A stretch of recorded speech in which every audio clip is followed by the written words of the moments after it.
묵상기도 하시면서 주일 하나님 앞으로 나아가겠습니다. 묵상기도 하시겠습니다.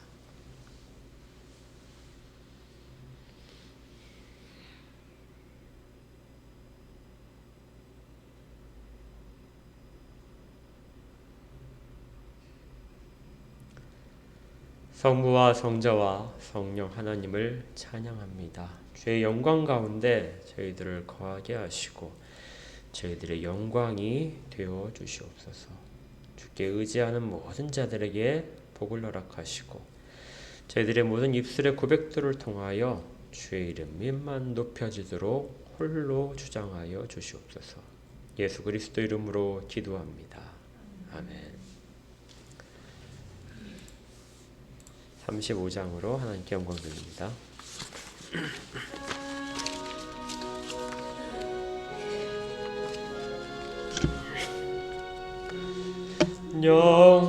영화로우신 주 이곳에 오셔서 이 모인 자들로 주 백성 삼으사 그 중에 항상 계시고 그 중에 항상 계시고 큰 영광 나타내소서. 이 백성 기도와 너의 물들임이 향내와 같으니 곧 받으옵소서.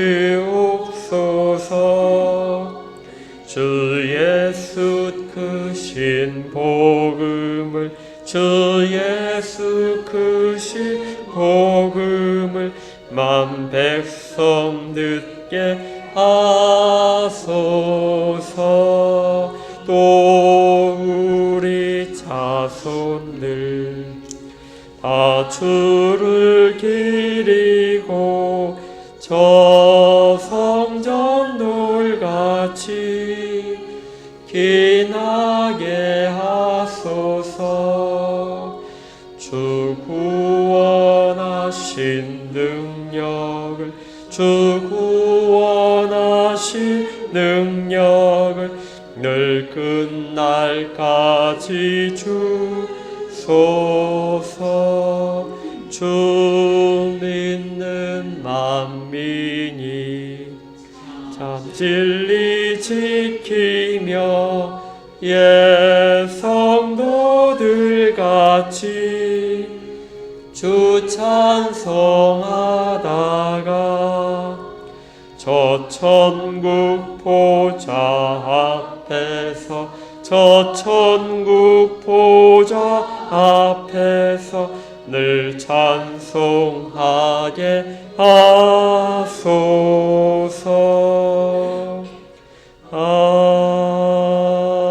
아멘. 사도신경으로 우리의 신앙을 같이 고백하겠습니다. 사도신경입니다. 시작. 전능하사 천지를 만드신 하나님 아버지를 내가 믿사오며 그의 아들 우리 주 예수 그리스도를 믿사오니 이는 성령으로 잉태하사 동정녀 마리아에게 나시고 본디오 빌라도에게 고난을 받으사 십자가에 못 박혀 죽으시고 장사한 지 사흘 만에 죽은 자 가운데서 다시 살아나시며 하늘에 오르사 전능하신 하나님 우편에 앉아 계시다가 저리로서 산 자와 죽은 자를 심판하러 오시리라. 성령을 믿사오며 거룩한 공예와 성도가 서로 교통하는 것과 죄를 사하여 주시는 것과 몸이 다시 사는 것과 영원히 사는 것을 믿사옵나이다. 아멘. 383장으로 하나님을 찬양합니다.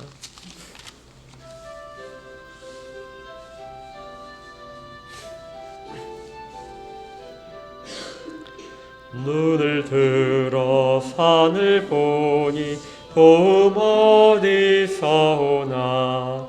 천지 지은 주 하나님 나를 도와주시네. 나의 발이 실족치 않게 주가 깨어 지키며 택한 백성 항상 지켜 길이 보호하시네.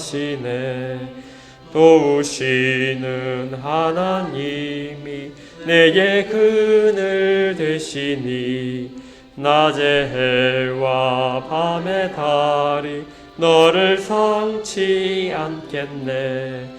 내게 화를 주지 않고 오늘 보호하시며 너의 출입 지금부터 영영 인도하시리. 아멘. 함께 기도하겠습니다. 하나님 앞에 저희들이 나와 섭니다. 주의 은혜로만 저희들을 덮으시옵소서. 저희들의 약한 부분을 가지고 주 앞에 서고 허물을 가진 모습으로 서고 주의 말씀대로 순종하지 못한 모습으로 섰지만 주의 은혜를 구합니다. 은혜 가운데서 저희들을 다 받아 주시옵소서. 자랑할 것이 하나도 없지만은 주의 구원의 은혜에 의지하여 예수 그리스도의 보혈로 저희를 덮으시고 저희를 다 받아 주시옵소서. 저희들을 늘 사랑하시며 저희들이 하는 모든 것들을 통하여 기뻐하신다고 하신 주님, 주의 은혜 가운데서 거하는 자답게 하나님이 저희를 기뻐하시는 모습을 저희들이 그리며 신앙생활을 할 수 있도록 인도하여 주시옵소서. 저희들의 마음들이 매일매일 새로워지게 하시고 하나님과 더 깊은 관계가 있게 하시며 저희들이 주 앞에 믿음으로 구하는 모든 것들이 응답받는다는 굳건한 확신도 허락하여 주시옵소서. 세상 가운데서 약하게 살아가는 모든 부분들을 치료하시고 육신의 약한 부분과 마음의 약한 부분과 경제적으로 사회적으로 또 많은 주저하는 것들이 있을 때 하나님 바른 판단을 할 수 있도록 지혜를 주시고 주께서 도움의 손길들을 세상 가운데 펼쳐 주시옵소서. 저희 백성들로 하여금 하나님이 나의 영광이라고 고백하는 그 고백이 다 이루어질 수 있도록 세상 가운데서 우리가 비천해졌지만은 하나님 우리의 모든 머리를 드신다고 고백하는 저희의 모든 신앙의 고백들이 이어지도록 주님 도우시옵소서. 그리고 정말 깊은 마음으로 하나님께 순종하며 가도록 사울이 잘못된 길을 걸어간 것처럼 그렇게 자기를 앞세우는 일들이 저희 가운데는 일어나지 않도록 저희의 손길을 붙드시고 늘 인도하시기를 구합니다. 세상 가운데서 여전히 힘들어하는 모든 지체들이 있습니다. 또 교회들이 있고 또 먼 곳에서 복음을 전할 때 여전히 대적하는 자들 때문에 힘들어하는 모든 일들이 일어납니다. 주의 공의 가운데서 주의 택한 백성들을 붙드시고 세상 가운데서 실족지 않도록 도우시며 더 굳건한 믿음을 허락하여 주시옵소서. 또 모든 손길들 가운데 복을 허락하셔서 입술 가운데서 전하는 복음이 손길들을 통해 나타날 때 큰 기적들을 체험하도록 인도하여 주시옵소서.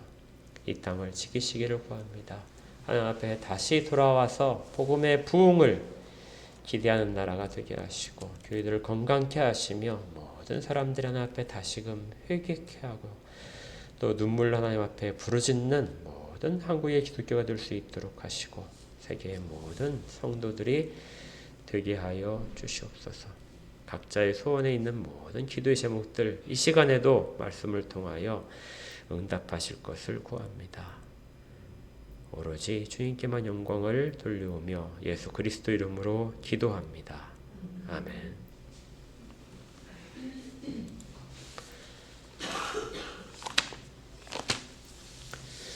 하나님의 말씀을 받도록 하겠습니다. 오늘 받으실 하나님의 말씀은 시편 3편입니다. 구약성경 805쪽에 있네요. 시편 3편. 자, 우리 한 목소리로 같이 8편까지를 하나님 말씀을 받아 읽겠습니다. 1절입니다. 시작. 여호와여 나의 대적이 어찌 그리 많은지요. 일어나 나를 치는 자가 많으니이다. 많은 사람이 나를 대적하여 말하기를 그는 하나님께 구원을 받지 못한다 하나이다. 셀라. 여호와여 주는 나의 방패시요 나의 영광이시요 나의 머리를 드시는 자이시니이다. 내가 나의 목소리로 여호와께 부르짖으니 그의 성산에서 응답하시는도다. 셀라. 내가 누워 자고 깨었으니 여호와께서 나를 붙드심이로다. 천만인이 나를 애워싸 진친다 하여도 나는 두려워하지 아니하리이다. 여호와여 일어나소서. 나의 하나님이여 나를 구원하소서. 주께서 나의 모든 원수의 뺨을 치시며 악인의 일을 꺾으셨나이다. 구원은 여호와께 있사오니 주의 복을 주의 백성에게 내리소서. 셀라. 아멘.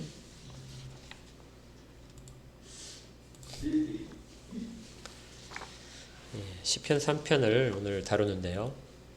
1편, 2편, 3편 이렇게 하니까 시편을 전부 다 끝까지 매주 이렇게 순서대로 가는 거라고 생각하시면 안 됩니다. 앞부분만 이렇게 이제 차례차례 하고 그 다음에 좀 우리가 기억해야 될 시편들을 좀 하나씩 그렇게 다룰 겁니다.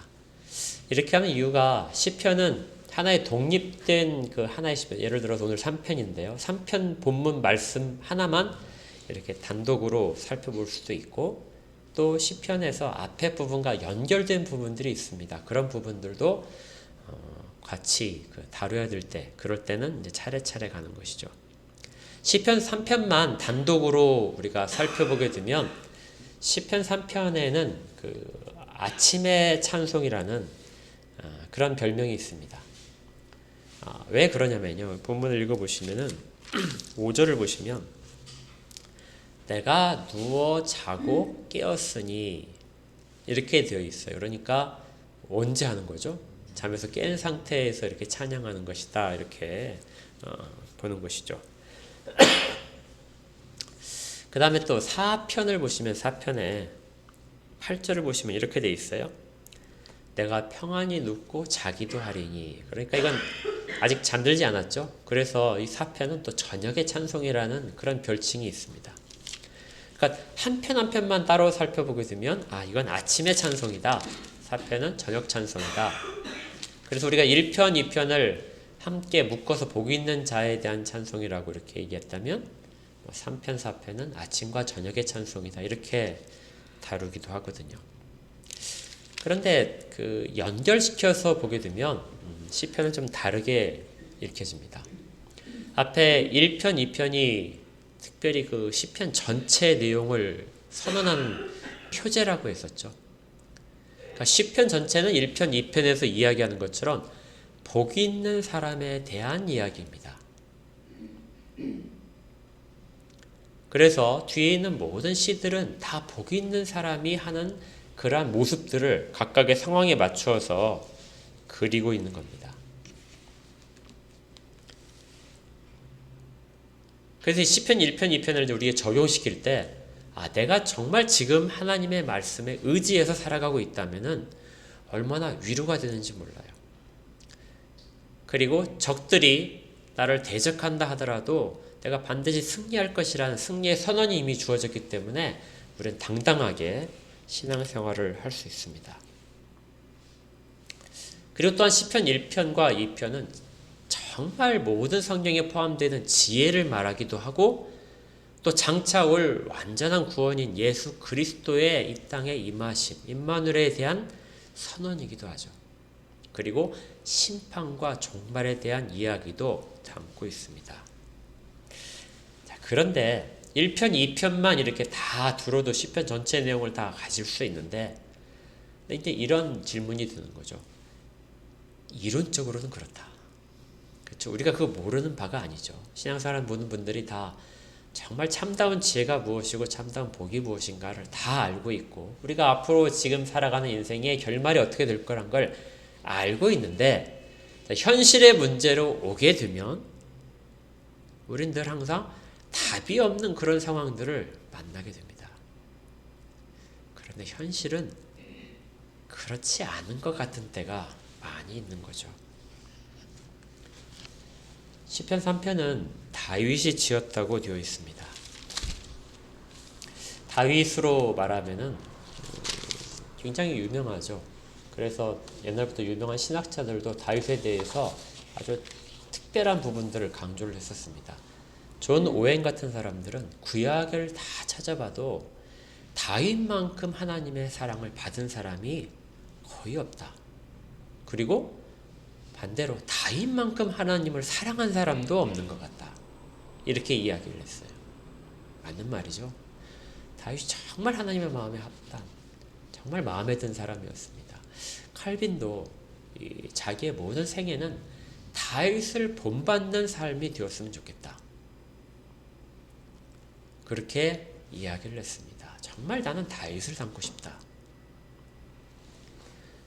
그리고 누구에게나 물어봤을 때 우리가 앞에서 살펴봤지만 1편과 2편을 대상으로 이렇게 보게 되면 그것이 다윗을 대상으로 하고 있다 하는 것을 우리가 다 찾아봤었습니다. 2편 같은 경우에는 다윗이 왕이 될 때 그의 왕이 됨을 찬양하는 그런 시이기도 하고요. 그러니까 이런 이야기가 되는 거죠. 정말 복 있는 사람은 그 대표적인 인물이 바로 다윗이다. 구약에서 모든 사람들에게 그렇게 이야기를 하고 그래서 다윗의 시가 시편에 가장 많은 겁니다. 정말 복 있는 사람은 다윗이다. 그런데 그렇게 선언을 하고 다 인정을 받아놓고 나서 시편 3편이 이어지는 거예요. 시편 3편은 뭐라고 부제가 되어 있냐면요. 이렇게 되어 있죠. 다윗이 그의 아들 압살롬을 피할 때에 지은 시다. 다윗이 지금 어떤 상황이죠?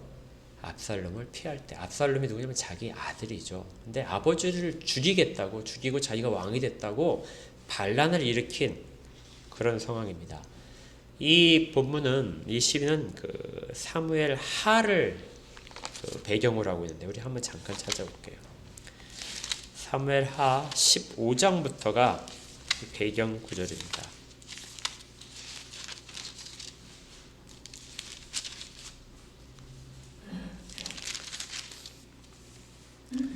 사무엘하 15장이 압살롬의 반역이 일어난 것들을 이제 다루고 있고요.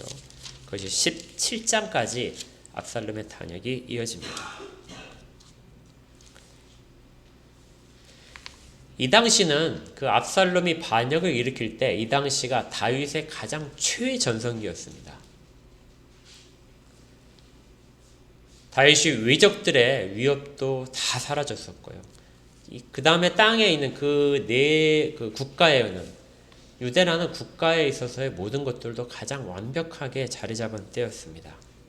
그런데 이때 왕위를 물려받지 못할 것 같은 그런 위기 속에서 압살롬이 다윗에 대해서 반역을 일으켰습니다. 그리고 들려오는 소리가 13절을 한번 보시죠. 15장 13절. 전령이 다윗에게 와서 말하되 반역이라는 걸 알려주면서 이스라엘의 인심이 다 압살롬에게로 돌아갔나이다. 그러니까 사람들이 다윗을 얼마나 좋아했습니까? 다윗의 영웅됨에 대해서 얼마나 찬양을 했었어요. 그런데 어느 순간에 갑자기 모든 사람들의 인심이 압살롬에게로 돌아갔다는 것이죠. 심지어 그의 많은 신하들마저도 압살롬의 편이 되었습니다. 그래서 다윗은 모든 사방에 적을 두고 생명을 유지하기 위해서는 도망갈 수밖에 없었습니다. 이제 이런 상황이 시편 3편에서 다윗이 처한 상황인 것이죠. 다윗이 정말 복 있는 사람인데 이렇게 아들한테 생명을 위협받으면서 도망가고 있고 자기를 그렇게 칭송했던 모든 사람들의 입술이 바뀌어갖고 조롱하는 입술로 바뀐 상황인 것입니다. 사무엘하 15장 30절에는 이런 이야기가 있어요. 사무엘하 15장 30절에 다윗이 생명의 위협을 느껴서 도망을 가는데 예루살렘 성문을 나와서 감람산 길로 올라가면 산길로 가면서 도망갑니다. 다윗이 감람산 길로 올라갈 때 그의 머리를 그가 가리고 맨발로 울며 가고 그와 함께 가는 모든 백성들도 각각 자기의 머리를 가리고 울며 올라가니라. 그러니까 다윗이 피난을 가는 상황에서 다윗이 뭐 했다고요? 머리를 가렸다. 그러니까 왕관을 써야 될 그런 부분들에 그 얼굴을 들지 못하고 다윗이 뭘 뒤집어 쓰고 가는 것 같아요. 그리고 맨발로 갑니다. 얼마나 경황이 없으면 왕이 신발을 신을 수 없었을까요? 그리고 울면서 갑니다. 그러니까 이런 비참한 상황 속에서 지금 피난길을 출발을 했습니다. 배신당하고 고통당하고 인생에 있어서 어떻게 내가 왜 이렇게 살았는가, 내가 자식을 어떻게 왜 이렇게 키웠는가 하는 그런 모든 것들이 다 고통스러웠겠죠. 그런데 더 고통스러운 것은 다윗이 그 일들이 일어난 원인이 어디에 있는가를 알고 있다는 것이죠. 자기의 범죄함 때문이었습니다. 그 출발은 자기의 충실했던 용사인 우리아를 죽이고 그리고 그 아내 밧세바를 빼앗은 일이 있었죠. 그리고 그 일로 인하여 다윗의 집안에 칼로 일어나는 그러한 참상들이 이어지게 됐습니다. 그런 속에서 지금 다윗이 무엇이라고 시편에서 노래를 하고 있냐면요. 여호와여 나의 대적이 어찌 그리 많습니까? 여기서 다윗이 많다는 표현을 몇 번 쓰냐면요. 3번을 써요. 동일한 상황일 겁니다. 1절에 나의 대적이 어찌 그리도 많습니까? 그리고 일어나 나를 치려는 자가 어찌 그렇게 많습니까? 내가 정말 잘못 살았습니까? 하는 호소일 수도 있고요. 왜 사방에 나를 돕는 자들은 없고 모두 다 적대시하는 자들밖에 없습니까? 그런데 이 정말 더 어렵게 다윗을 가장 힘들게 하는 것은 2절에 나옵니다. 많은 사람이 나를 대적하여 말하기를 그는 하나님께 구원을 받지 못한다 하나이다.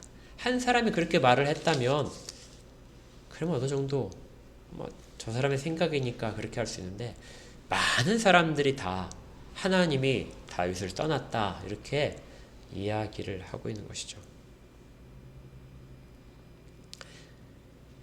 사실 그 성경의 사무엘하에서도 그 베냐민 지파 사람인 시므이가 다윗을 이렇게 저주할 때 이런 표현들이 등장을 하기도 합니다. 근데 그 한 사람 시므이의 말만 뿐이 아니라 다윗은 많은 사람들이 그렇게 인정을 하고 있었다는 거예요. 하나님이 다윗을 버리셨다. 그러니까 우리가 다윗을 버리는 것은 당연히 맞는 것이다. 그래서 사람들의 인심이 순식간에 다윗으로부터 멀어진 것입니다.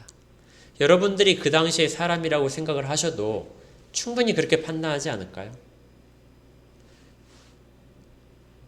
아들이 반란을 일으켰고 그 아들의 모든 권한이 다 갖고 모든 신하들이 다 압살롬의 편에 붙었고 다윗을 따르는 자는 정말 조금밖에 남지 않은 상황. 그래서 비참하게 도망가야 되는 상황. 시므이는 베냐민 지파를 대표해서 이렇게 이야기한 것 같아요. 피 흘린 자여 사악한 자여 가거라 가거라. 사울의 족속의 모든 피를 여호와께서 내게로 돌리셨도다. 사울의 집안에서 사울의 자손들이 죽임을 당하고 한 것들, 전쟁에서 죽임을 당하고 그들이 쇠약해진 것들, 그것도 다 다윗이 자기가 왕을 차지하기 위해서 사울 가문을 죽인 것이 아니냐. 그를 이어서 네가 왕이 되었으나 여호와께서 나라를 내 아들 압살롬의 손에 넘기셨도다. 보라 너는 피를 흘린 자이므로 화를 자초하였다. 하나님이 너의 손에서 그 왕좌를 압살롬의 손으로 옮기셨다. 그 3번이나 많다는 표현 중에 다윗이 가장 아파하는 부분은 바로 이것입니다. 너는 하나님의 도우심을 얻지 못한다. 그런데요, 이게 다윗만이 겪는 그런 인생의 경험이 아닙니다. 여러분들도 경험해 보시지 않았나요? 목회자들도 이런 경우를 굉장히 많이 나옵니다. 실제 그렇게 이야기하는 분들도 많아요. 목회자 가정은 다 잘 돼야 됩니다. 그렇죠? 목회자가 아프거나 불치병에 걸리거나 하게 되면 영빨이 딸린다. 영역이 없어서 그렇다. 이렇게 이야기를 합니다. 교회가 부흥하지 못하면은 역시 마찬가지로 능력이 없다. 부르심을 받은 사람이 맞아? 이렇게 이야기를 듣기도 합니다. 목회자의 자녀들이 잘 되지 못하면 역시 마찬가지의 비난은 목회자한테 옵니다. 저 사람 정말 신앙이 있는 거 맞아? 목회자가 정말 저렇다면 어떻게 자녀들이 저렇게 다 성공하지 못해? 실제로 많은 목회자들의 자녀들이 많이 높은 지위에도 올라가고 좋은 직업들도 가지고 유학도 참 많이 가거든요. 그런 속에서 그런 분들에 대조돼서 정말 그늘에 있는 그런 현상들도 많이 있습니다. 목회자만 그런가요? 성도들도 그렇죠. 교회 열심히 다니고 봉사하고 선교하고 그렇게 하는데 사업에 실패하는 경우도 있습니다. 그러면 사람들의 비난이 와요. 야, 그렇게 교회를 열심히 다니던데 왜 저렇게 된 거야? 하나님이 있는 건 맞아? 여기까지는 괜찮은데요. 하나님이 저 사람을 버리신 게 아니야. 저 사람 신앙 가짜였던 거 아니야. 이 이야기가 누구한테 들리냐면 같은 믿는 성도들로부터 들린다는 것이죠. 이때가 가장 힘든 때입니다. 얼마나 깊은 가슴을 부여붙이는 그런 상처가 되는지를 모릅니다. 신앙이 좋은 학생들도 마찬가지죠. 열심히 하나님 앞에 말씀 보고 기도하고 그리고 또 학생회 생활을 하는 사람들도 수능에 실패하거나 직장에 들어가지 못하면 역시 마찬가지로 그런 비난과 의심을 받습니다. 하나님이 버리셨다. 하나님의 도움을 받지 못한다. 얼마나 잔인한 선언인지도 모릅니다. 그런데 아까 처음에 말씀드렸지만 지금 이 말을 듣고 있는 사람이 바로 다윗입니다. 다윗이 그 말을 듣는다면 우리가 그 말을 듣는다고 했을 때 전혀 이상할 것이 없습니다. 다윗도 그런 상황 속에 들어갈 수 있는데 우리는 안 들어갈까요?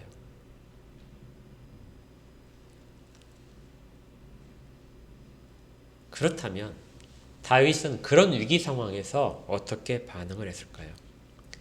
시편 1편과 2편이 복 있는 사람에 대한 선언이고 다윗이 정말 복 있는 사람의 대표자였다면 그는 복 있는 사람답게 어떻게 살아갔는가 하는 부분이 시편 전체에서 다윗의 시 속에 다 드러나고 특별히 3편은 거기에 대한 가장 대표적인 시입니다.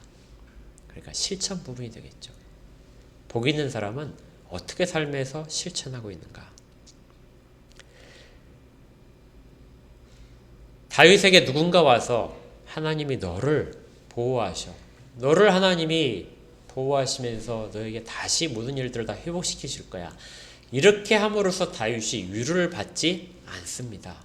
시편 3편에서 그 답은 복 있는 자가 살아가야 되는 모든 답들은 사실은 다윗 스스로가 내리고 있어요. 다윗을 위로하기 위해서 하나님이 어떤 놀라운 기적을 베푸시면 다윗이 위로를 받을까요? 아니면 누군가 찾아와서 선지자가 와서 다윗 왕이여 당신 하나님이 당신을 보호하십니다 하고 이야기를 해주면 다윗이 위로를 받을까요? 하나님이 그렇게 하시지 않습니다. 하나님은 다윗이 가는 길 동안 계속 침묵하세요. 그런데 그 하나님으로부터 받는 모든 응답들을 다윗 스스로가 받고 있습니다. 이게 3편이 사람들에게 들려주는 이야기예요.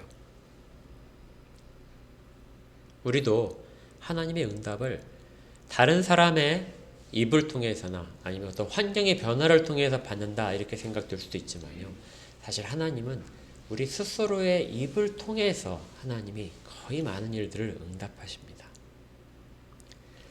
그렇게 절망적인 상황을 다윗이 이야기를 한 다음에 3절이 어떻게 시작하냐면요. 이렇게 시작합니다. 여호와여 주는 나의 방패시오 나의 영광이시오 나의 머리를 드시는 자입니다.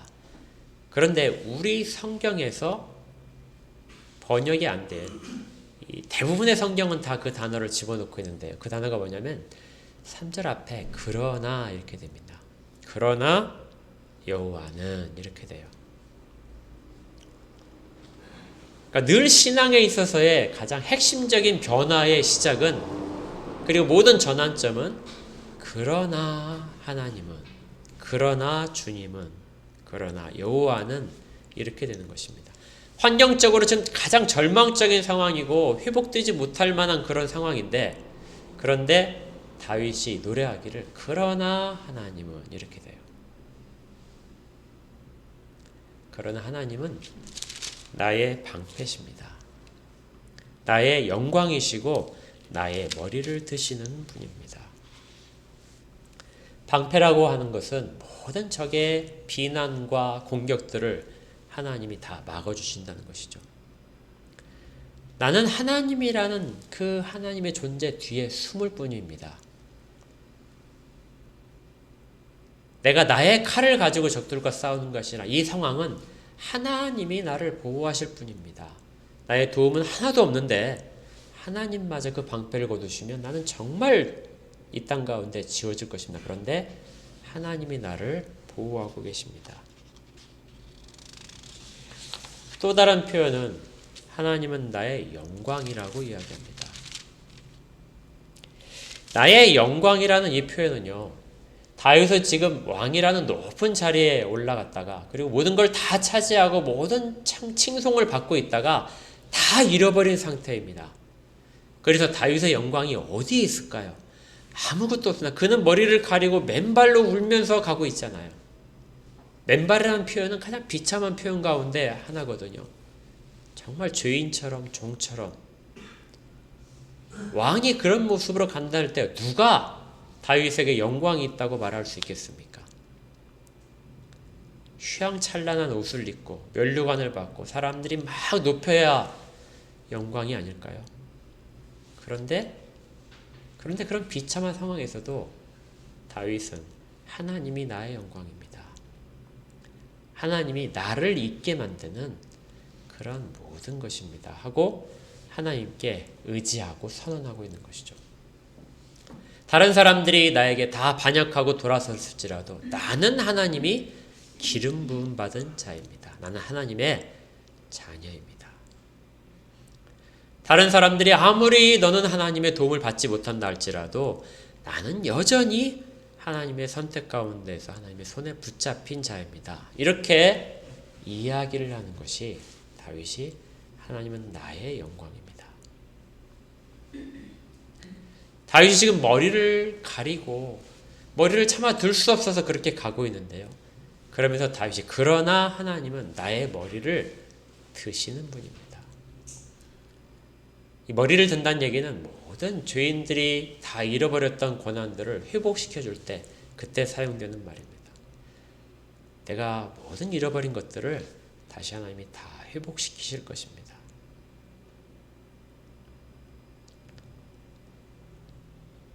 무엇을 근거로 그렇게 말할 수 있을까요? 다윗이 그러나 하나님은 하고 이야기할 때 무엇을 가지고 그럴까요?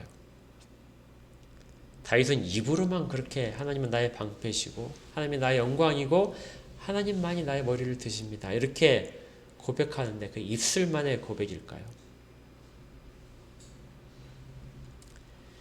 아까 우리가 사무엘하 15장부터 찾아봤는데 여기 두 가지의 주목할 만한 사건들이 등장합니다. 하나는 아까 시므이가 다윗을 막 쫓아오면서 저주하면서 저는 핏값을 받고 있다 이렇게 막 했잖아요. 그러자 다윗을 따르고 있던 장수중이 아비새가 다윗에게 이렇게 합니다. 내가 가서 저 입을 찢을까요? 저자의 목을 베버릴까요? 목을 베면 들리지 않겠죠. 그런데 다윗이 이야기합니다.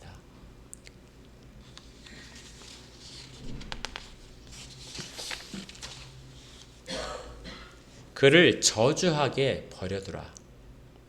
혹시 여호와께서 나의 원통함을 감찰하시리니 오늘 그 저주 때문에 여호와께서 선으로 내게 갚아주시리라. 다윗은 악을 악으로 갚지 않습니다. 저주를 저주의 말로 갚거나 칼로 갚지 않고 다윗은 혹시 하나님이 이 모든 저주를 받는 나를 돌아보신다면 반드시 그 저주에 반대되는 선한 것으로 나를 갚으실 것이다. 다윗은 한순간을 면하는 것, 시므이를 죽이면 그 저주의 비난의 소리가 들리지 않았겠지만 다윗은 그것이 해결책이 아니라는 것을 알게 됩니다. 그리고 시므이의 목을 치지 말라고 이야기하죠. 또 하나 15장에는 이런 이야기도 있어요. 다윗이 이제 예루살렘 성 밖으로 도망가고 있는데 도망가자 성문 밖에 제사장 사독이 여호와의 법궤를 가지고 와서 기다리고 있었습니다. 왜 그랬을까요? 다윗이 비록 예루살렘 성에서는 쫓겨가고 있지만 법궤를 가져간다면 정통성이 다윗에게 있다는 증거가 됩니다. 앞서 사울도 그랬고 그 이전에 모든 백성들이 위기 상황에서 적들에 의해서 우리가 적과 싸울 때 힘이 부족해서 우리가 질 것 같으면 법궤를 가지고 가서 그 도움을 받고자 했잖아요. 그러니까 법궤가 있음으로써 이스라엘의 정통성이 유지가 되는 그 근거가 되는 거예요. 그러니까 제사장이 지금 법궤를 가져와서 다윗에게 가져가기를, 그래서 같이 가기를 요청을 한 것입니다. 그러면 백성이 어차피 하나님께 제사를 지내려면 법궤가 있어야 될 테니까 다윗에게로 돌아오지 않겠는가. 지금 당장은 압살롬이 많은 인기를 끄는 것 같지만 하나님이 다윗과 함께 하시니까 다윗이 반드시 승리하지 않겠는가. 그래서 사독이 법궤를 가져온 것이에요. 그런데 다윗이 다시 이렇게 이야기합니다.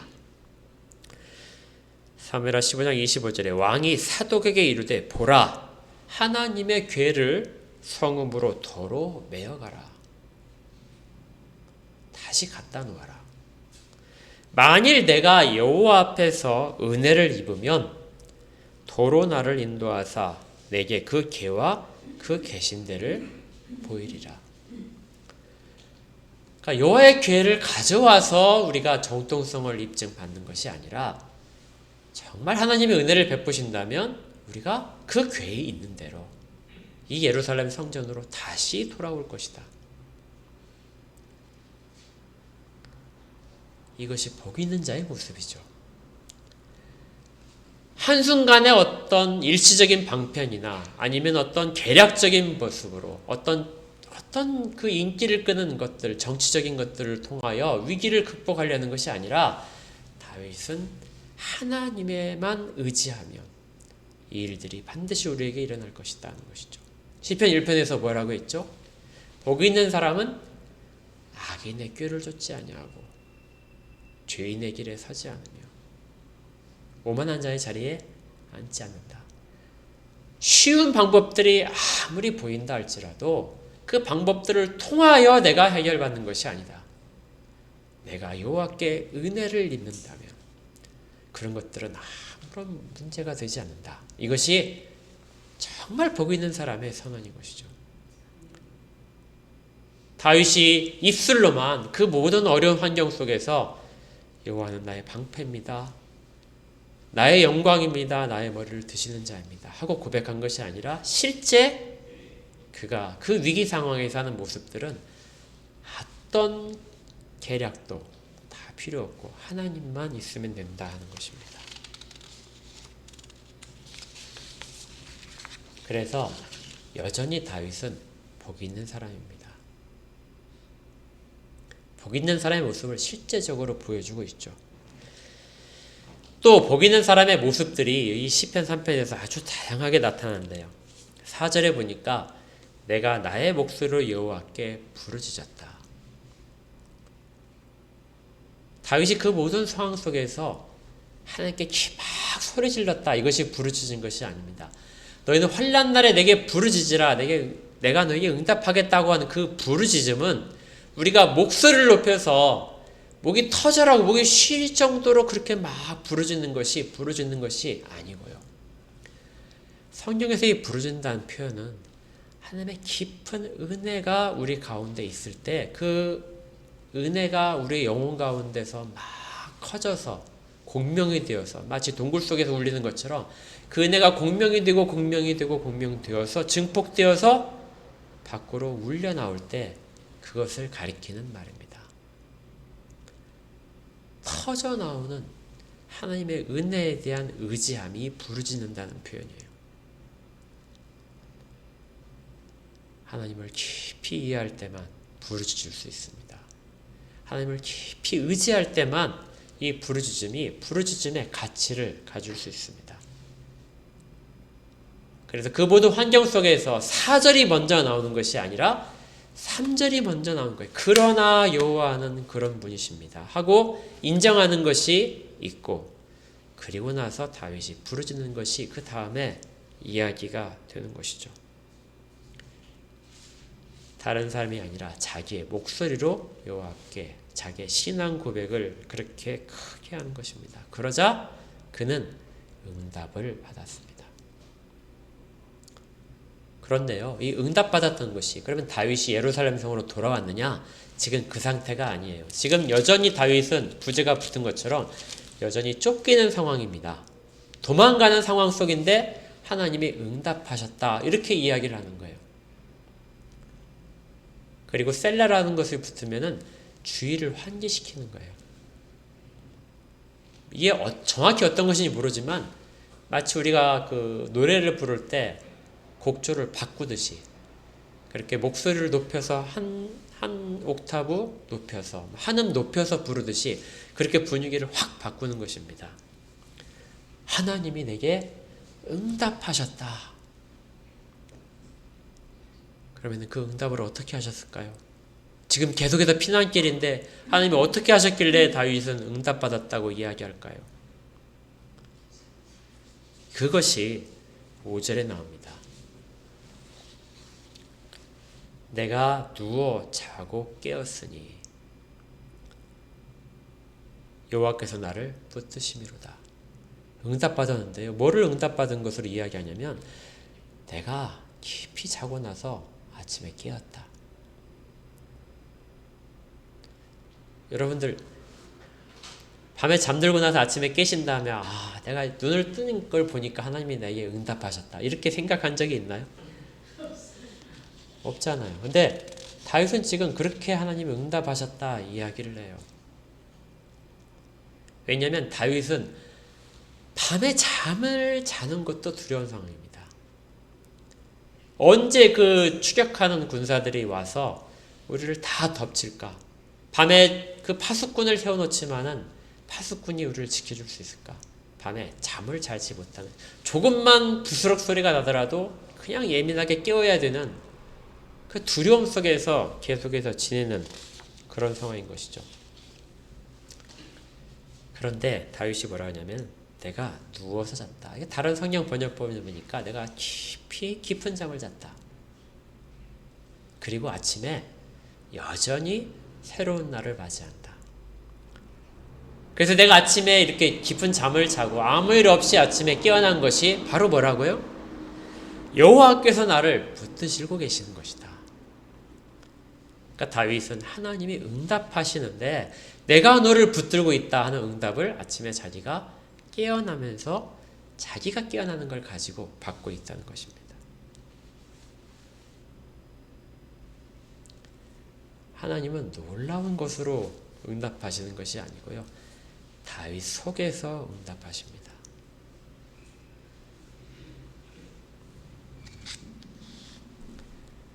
다윗이 하나님은 나의 방패라고 했잖아요.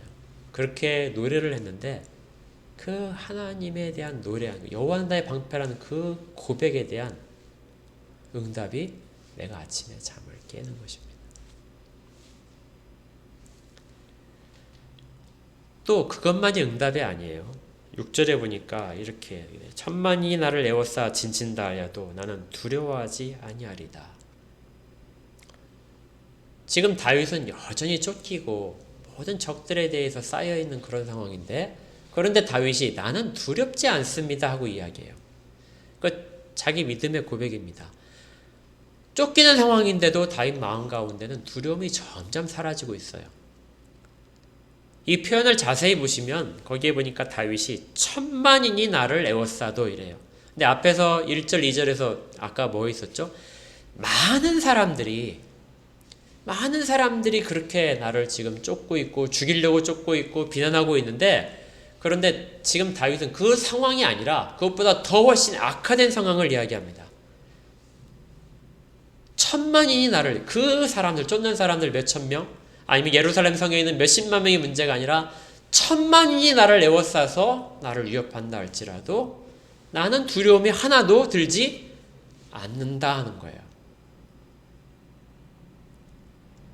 다윗의 믿음은 이 상황에서 더 깊어지고 있습니다. 그리고 두려움이 점점점 사라지고 있죠. 이것이 바로 다윗이 노래한 하나님이 응답하시는 이야기입니다. 내 마음속에 그 일에 대한 두려움과 앞일에 대한 절망감이 사라지고 하나님의 보호하심이 있다는 것 확신이 점점 강해질 때, 하나님이 방패시고 하나님이 나의 영광이시라면 나의 머리를 다시 드실 것이라는 것도 여전히 확신 가운데 더 강해지겠죠. 이것이 다윗이 받고 있는 응답입니다. 하늘에서 신령하게 들려오는 응답이 아니고요. 어떤 누군가 사역자를 통하여 들려오는 응답이 아니고 쫓기는 과정에서 드는 하나님의 응답. 그가 체험한 응답은 바로 자기 자신을 통해서 이루어지는 일들을 목격함으로써 나타나게 됩니다. 또 다른 응답이 있는데요. 그것이 뭐냐면 다윗이 7절에 하는 내용입니다. 7절을 보시면 이렇게 되어 있어요. 여호와여 일어나소서, 나의 하나님이여 나를 구원하소서. 주께서 나의 모든 원수의 뺨을 치시며 악인의 일을 꺾으셨나이다. 지금 다윗이 하나님 앞에서 이야기하는 것이 뭐냐면 여호와여 일어나소서 하고 이야기하는 거예요. 이건 다윗이 기도하는 것이 아닙니다. 이 구절은 이스라엘 백성들이 들을 때는 정말 익숙한 구절이에요. 출애굽기에서 그리고 민수기에서 광야를 지날 때 하나님의 장막이 있고 하나님의 구름 기둥과 불 기둥이 그 가운데 있었는데, 하나님이 장막을 옮기실 때에는 구름 기둥이 움직이기 시작합니다. 그러면 이스라엘 백성들이 장막을 거둬야겠죠? 그런데 그 전에 모세가 한 가지를 꼭 하고 있었어요. 그것이 뭐냐면 민수기 10장에 35절에 이렇게 돼 있어요. 괴가 떠날 때에는 모세가 가로되 여호와여 일어나소서, 주의 대적들을 흩으시고 주를 미워하는 자로 주의 앞에서 도망하게 하소서. 그러니까 여호와여 일어나소서 하는 이 표현은 하나님이 지금 행하시고 계시는 것을 이야기합니다. 그리고 그 하나님이 일어나신다면 적들이 모두가 다, 대적들이 천만이 지금 에워싸울지라도 적들이 다 뿔뿔이 흩어질 것이라는 선언이에요. 하나님이 이미 하고 계신데 거기에 대해서 모세가 하나님이 일어나시기를 그렇게 선언을 하는 것입니다. 그러니까 광야 생활에서 이스라엘 백성들이 하나님의 보호하신 가운데 있었다. 하나님이 그들을 보호하셔서 광야길을 인도하셨다 하는 그 길은 사실은 하나님이 일어나셔서 이스라엘 백성들의 손을 붙드시고 끌고 가시는 상황이라는 겁니다.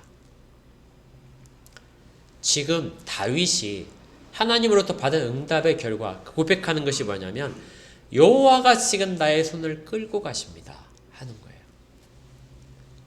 피난길인데 적들이 막 에워싸고 있는데 여호와가 지금 내 손을 붙드시고 가고 있는 길입니다. 이것이 여호와여 일어나소서 하는 다윗의 선언이에요. 그리고 모세가 선했듯이 적들을 다 흩으시고 주를 미워하는 자로 주 앞에서 도망하게 하소서 하는 것들을 이야기를 합니다. 그런데 묘하게도요, 동일하게 주여 일어나 여호와여 일어나소서 했는데 모세는 주의 대적들을 흩으시고 주를 미워하는 자를 주 앞에서 도망하게 하소서 이렇게 했는데 그 다윗은 이것을 나로 바꿉니다. 나의 하나님이여 나를 구원하소서. 주께서 나의 모든 원수의 뺨을 치시고, 뺨을 친다는 것은 그들을 보복하고 쓰러뜨리는 걸 말합니다. 그리고 악인의 일을 꺾으소서, 이를 부러뜨린다는 표현이에요. 그들이 나를 물려고 하는 그 일들, 강함에 대한 모든 권세들, 권한들을 다 꺾어 주시옵소서. 모세가 하나님의 대적들을 이야기했다면 다윗은 지금 나의 대적들을 똑같은 표현으로 하고 있는 겁니다. 하나님이 일어나신다면 주의 대적을 흩으시듯이 나의 모든 적들을 흩으실 것이다. 이게 어떤 경우에만 가능하냐면요, 다윗이 지금 하나님의 길을 가고 있다는 강한 확신을 가지기 때문에 이렇게 말할 수 있는 거예요. 여러분들도 여러분들이 정말 의인의 길을 가고 있을 때, 그럴 때는 이렇게 당당하게 선언할 수 있습니다. 주의 대적들을 흩으시옵소서 하는 그 표현을 나의 적들을 흩으시옵소서. 나를 미워하는 자들의 그 이빨들을 다 부러뜨려 주시옵소서. 이 고백이 타당한 것이죠. 다윗은 지금 그런 아주 강한 믿음을 갖고 있습니다. 나는 여전히 하나님의 길을 가고 있는 자입니다. 여전히 나는 하나님의 보호하심 속에 있고, 여전히 하나님은 나를 왕으로서 여전히 인정하고 계십니다. 이 확신과 이 믿음과 이 모든 소망들이 다윗이 지금 경험하고 있는 하나님의 응답들입니다. 여러분 마음 가운데도, 여러분 영혼 가운데도 이런 확신들이 들고 있다면 그게 뭐예요? 하나님이 지금 우리가 한 부르짖음에 대해서 응답하고 있는 것입니다. 더 놀라운 것은요, 이 단어들이 사실은 다 과거형이라는 거예요. 지금 단어들이 7절에 사용된 단어가 주께서 나의 원수의 뺨을 치셨다 하는 이것도 과거고요, 악인의 일을 꺾으셨다 이것도 과거입니다. 지금 다윗이 피난 가는 중인데 다윗이 선언하기를 다 꺾으셨다 하고 과거형으로 이야기를 하고 있어요. 하나님은 이미 응답하셨다는 겁니다. 보이지 않지만, 어느 누구도 인정하지 않으려고 하겠지만 다윗은 그것들을 하나님으로부터 깊은 확신 가운데 이미 받아서 가지고 있습니다. 그래서 다윗이 이제 마지막으로 하는 복 있는 자의 마지막 고백은 이렇게 되는 거예요. 구원은 여호와께 있사오니 주의 복을 주의 백성에게 내리소서. 다윗이 복 있는 사람이라고 그랬죠. 그런데 그 복 있는 사람이 받는 복의 마지막 결과는 주의 복을 구하는 것이에요. 이미 복이 있는 사람이 여호와의 복을 구합니다. 우리는 그 단어가 아닐까. 제가 이번 설교 제목이 뭐냐면요, 복 있는 사람이 복을 구한다 이렇게 되잖아요. 근데 제가 1편 설교할 때도 말씀드렸지만 이 복이라는 단어가 두 가지가 있습니다. 하나는 사람들이 볼 때 저 사람은 정말 복 있는 사람이다. 우리가 시편 1편, 2편과 3편을 보면서 다윗이 정말 복 있는 사람이다 하고 우리가 지금 그렇게 쭉 보고 있는데요. 그런데 그 복 있는 다윗의 입술을 통하여 다시 복을 구한다니까요. 사람들의 입술을 통하여 인정하는 그 복은 그냥 에세르라는 그런 단어입니다. 정말 복 있는 사람이다 하고 사람들 입을 통해서 서로가 인정하는 그런 부분들이 에세르인데, 복이라는 단어, 복이 있다 하는 단어 하나는 또 다른 뭐냐면 하나님이 주시는 복, 이 바라크라는 복이에요. 이 복이 있는 자, 그 복을 구하는 자가 다윗이 지금 마지막에 하는 겁니다. 하나님만이 내게 그 복을 주실 수 있습니다. 사람들은 나를 조롱하고 나를 공격하고 죽이려 하지만, 그런데 그 조롱과 대조되게 하나님은 응답하시고 하나님이 나를 이끄실 터인데, 모든 구원은 하나님께만 있습니다. 그리고 하나님이 내게 그 복을 주실 수 있는 분입니다. 사람들이 인정하는 복이 문제가 아니고요, 하나님의 복이 내게 필요합니다. 그걸 다윗이 뭐라고 하냐면 구원이라고 말합니다. 하나님만이 이 모든 것에서 나를 벗어나게 하시고 가장 중요하고 근원적인 복을 내게 주시는 분입니다. 그러니 1편과 2편과 3편이 연결이 되죠. 정말 복 있는 자는 가장 중요한 복을 찾는 사람입니다.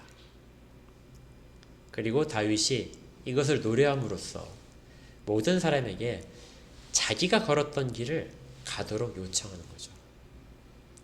그래서 칼빈이 나는 정말 다윗을 본받고 싶다 이야기했을 때 그가 본받고 싶은 것은 다윗이 차지한 모든 세상이 인정하는 영화가 아니고요.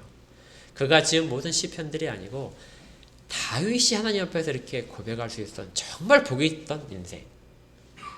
그리고 모든 것이 다시 다 하나님께로만 온다는 깊은 자기를 다시 돌아본 그 인생의 고백들. 이것을 정말 본받고 싶은 것입니다.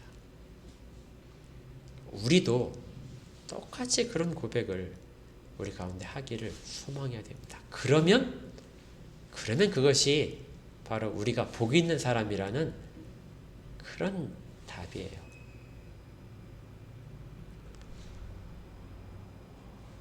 여러분들 정말 많은 재산을 가지면 복이 있는 것이 아니고요. 높은 지위나 자식들이 다 잘 되면 복이 있는 게 아닙니다. 정말 모든 것들이 다 건강해지면 복이 있는 것이 아닙니다. 만약에 다윗에게 이런 고백이 없었다면 그런 사람들은 여전히 복 있는 사람을 그렇게 생각하겠죠. 그런데 시편은 다윗이 그런 상황 속에서 지은 모든 시들이 다 담겨 있다니까요. 결코 밝은 것이 아니라 어둡고 침울한 그런 배경 속에서 정말 환하게 아름답게 피어나는 그런 복에 있는 모습, 그것들이 다윗의 고난을 통해서 들려지는 것입니다. 우리가 하나님의 보호 아래에 있으면 언제나 모든 고난이 사라질 것이다. 이것도 아니고요. 아무런 어려움이 없을 것이다. 이것도 아닙니다. 그런데 우리의 입술에 있는 모든 고백들은 점점 고난을 당하면서 여전히 우리가 하나님에 대한 신앙을 잃지 않는 것, 이걸 통해서 우리 스스로의 신앙을 점검할 수 있습니다. 그리고 그걸 지나면서 더 굳건해지죠. 많은 것이 아니라 1000만인이 그래도 나는 두렵지 않다. 이것이 우리의 신앙의 고백이 될 것입니다. 우리는 이미 복을 받은 사람들입니다. 인정하시죠? 그렇다면 복이 있는 사람처럼 살아가십시오. 예. 복 있는 사람의 모습 다윗이 보여줬습니다. 삶에서 매 순간마다 그는 응답을 받고 살아갔습니다. 우리도 그렇게 살 수 있습니다. 주님이 그 일을 하셨거든요. 오직 구원은 여호와께만 있다. 우리의 모든 은혜는 주님으로부터 다 온 것입니다. 다윗이 다 잃어버렸어도 왕과 왕궁과 모든 화려한 것들 다 잃어버렸어도 하나님이 방패시라니까요. 하나님이 그의 부르짖음을 듣고 계신다니까요. 그의 마음 가운데 아침에도 응답하시고 밤에도 응답하신다니까요. 이것이 우리가 지금 복 있는 자로서의 확신하는 모습입니다. 다 그렇게 주의 응답이 매일 매 순간마다 있기를, 그래서 복 있는 자의 모습으로 계속해서 살아가시기를 주의 이름으로 축복합니다. 기도하겠습니다. 하나님, 정말 그렇습니다. 환경이 아무리 힘들더라도 그러나 나의 주님은 나의 방패이십니다. 나의 머리를 다시 드시는 분입니다. 이런 고백을 우리 다 같이 하기를 소원합니다. 또 매 순간마다 하나님께서 응답하시고 있는 모든 것들을 발견하기를 원합니다. 저희 가운데 이미 주신 응답들, 과거형으로 선언된 응답들을 다시금 확인하게 하여 주시옵소서. 은혜는 오로지 주님께로부터만 옵니다. 주의 은혜를 구합니다. 예수 그리스도 이름으로 기도합니다. 아멘.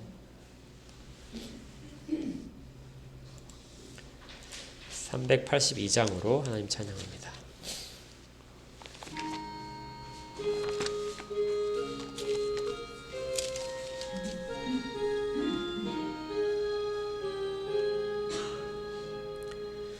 너 근심 걱정 말아라 주 너를 지키리 주 날개 밑에 거하라 주 너를 지키리 주 너를 지키리 아무 때나 어디서나 주 너를 지키리 늘 지켜주시리 어려워 낙심될 때에 주 너를 지키리 위험한 일을 당할 때 주 너를 지키리 주 너를 지키리 아무 때나 어디서나 주 너를 지키리 늘 지켜주시리 너 쓸 것 미리 하시고 주 너를 지키리 구하는 것을 주시며 주 너를 지키리 주 너를 지키리 아무 때나 어디서나 주 너를 지키리 늘 지켜주시리 어려운 시험 당해도 주 너를 지키리 구주의 품에 거하라 주 너를 지키리 주 너를 지키리 아무 때나 어디서나 주 너를 지키리 늘 지켜주시리